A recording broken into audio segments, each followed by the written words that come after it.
In this video, we will be discussing the forces that are applied upon a skier as they go through a turn, as well as Newton's 3 laws and how they apply to this situation.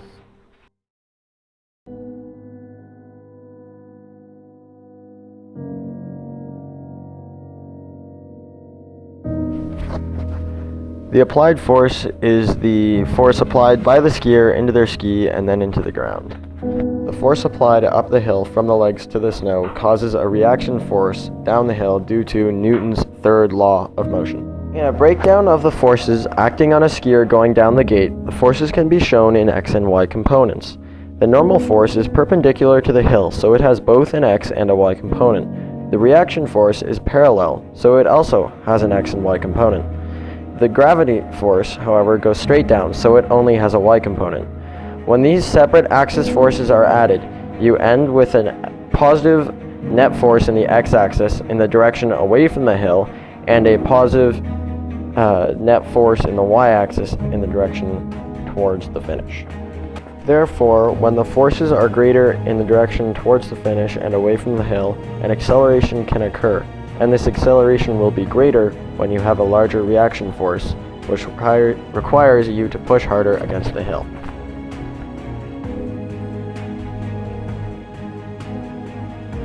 As stated earlier, the force is applied as high on the turn as possible to force the body down the hill with as much momentum as possible. As the ski progresses through the turn, the force is redirected with the ski's natural arc across and down the hill. The bending of the ski throughout this section of the turn is where a force is stored that can be released later to redirect the ski into the new turn.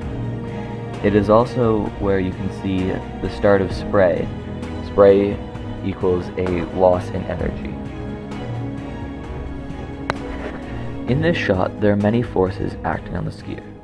The first being the force of gravity, pulling the skier directly down the hill. The second being the force of normal. Due to the slope of the hill, the normal force will also give the skier momentum in the downward direction. There is also the reaction force. Knowing Newton's third law, every action has an equal and opposite reaction. So by pushing on the ski outward, the reaction force will propel the skier's body across the hill towards the next turn. Throughout the turn, force is being lost in the transfer of energy from the body to the ski to the snow and then finally to the earth and back again. The loss of force can be seen in the spray of snow coming off the ski, seen here.